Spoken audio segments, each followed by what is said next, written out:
হারিয়ে যাওয়া ছেলেবেলায় বৈশাখেতে আবার আমার ভীষণ ইচ্ছে করে আম কুড়োতে যাবার।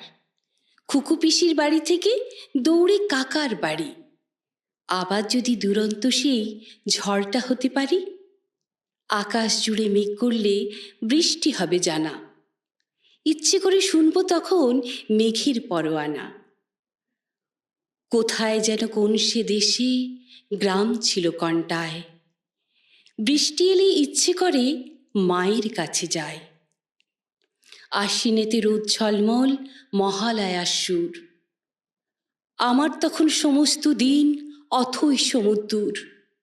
সেই কবেকার পুজোর সকাল মা ধরালেন চুলো, চারটে জামা দেব তোকে বাবার কথাগুলো। আজও কেমন সত্যি শোনায় গ্রাম ছিল কণ্টায়। এক একটা দিন ইচ্ছে করে বাবার কাছে যাই। একলা রাতে অনুভবে গল্প নারীর টান, ঠাম্মা মানে রূপকথার ঘুম পাড়ানি গান। ঠাম্মা আমার কোথায় এখন, চাঁদের দেশে বুঝি? ঘুম না আসা রাতগুলোতে ছোট্টবেলা খুঁজি।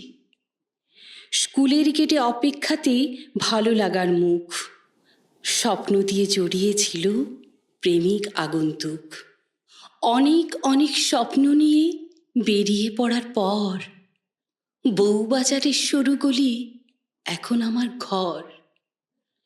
এখন আমার ইচ্ছেগুলো কান্না এবং ঘামে, এদোগুলির ছোট্ট ঘরে বিকোয় নানা দামে। কান্না পেলে খুব কেঁদেনি, জড়িয়ে লেখার খাতা, আর জনমে ইচ্ছে ডানা আমায় দিও ত্রাতা। আর জনমে ইচ্ছে ডানা আমায় দিও ত্রাতা।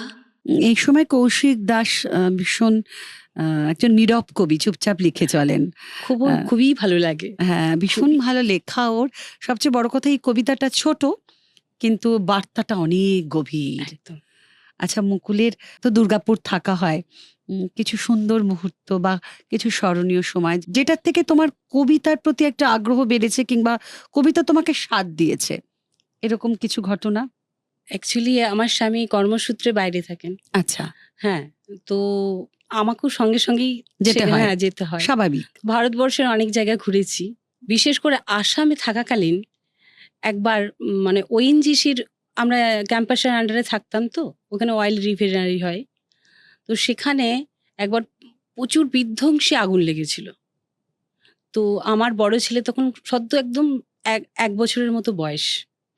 সেই সময় মানে ওই দুর্ঘটনাটা ঘটে, একদম চোখের সামনে দেখা বীভৎস আগুন। মানে ফিল্মি দুনিয়ায় আমরা মুভিতে যেরকম দেখি তার চেয়েও মানে ভয়ঙ্কর। ভয়ঙ্কর। হ্যাঁ, সেই গল্পে জায়গা দেখা থেকে আর নিজে দেখা। সেই জায়গা থেকে কিভাবে যে আমি উদ্ধার হয়েছিলাম আমার ছেলেকে নিয়ে, আমার ফৌজি ভাইদেরকে আমি সেখানে অনেক ধন্যবাদ এখনো জানাই, যে তারা না থাকলে আমি বাঁচতাম না। তো সেইখান থেকে আমার একটা ট্রমা হয়ে গেছিল, সেই জায়গাটা থেকে কাটিয়ে উঠতে আমাকে কবিতা খুব সাথ দিয়েছিল। বাহ! সেই কবিতা মানে এতটা আমি ভয়ে থাকতাম, তখন মনে হতো কেউ কথা বললেও ভালো লাগতো না। তখন রবীন্দ্রনাথ ঠাকুরের কবিতা বা নজরুল কবিতা, বিদ্রোহীর কবিতা, তখন আমিও পারবো, কেন পারবো না, ভয় কেন করব।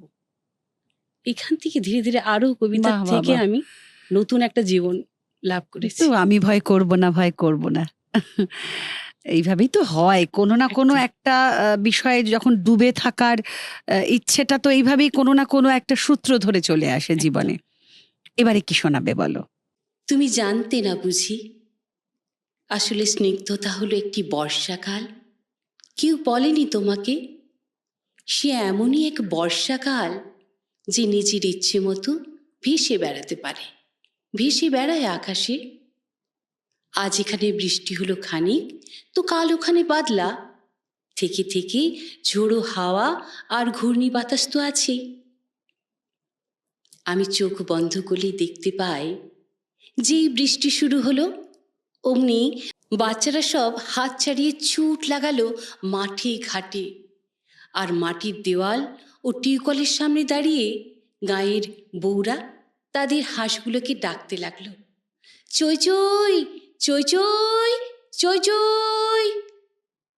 আজ থেকে প্রায় 1 শতাব্দী আগের বাংলায় তোমার এক বাল্যসখী তোমাকে চই চই বলে ডাকতো আর খ্যাপাতো।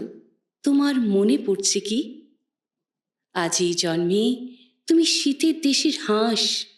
কোন সরোবর থেকে কোথায় কোন সরোবরে সাঁতার কাটতে যাও। সমুদ্রের পর সমুদ্র পেরিয়ে উড়ে চলো কত দূর দূর সব দেশে। কিন্তু এবার এ জন্মেও একজন তোমাকে তোমার সেই 100 বছর আগের ডাক নাম ধরে ডাকছে, এক্কেবারে নিঃশব্দে। চই চই, চই চই, চই চই। আর তুমি বোধহয় কিচ্ছুই শুনতে পাচ্ছ না, তাই না? তাই না?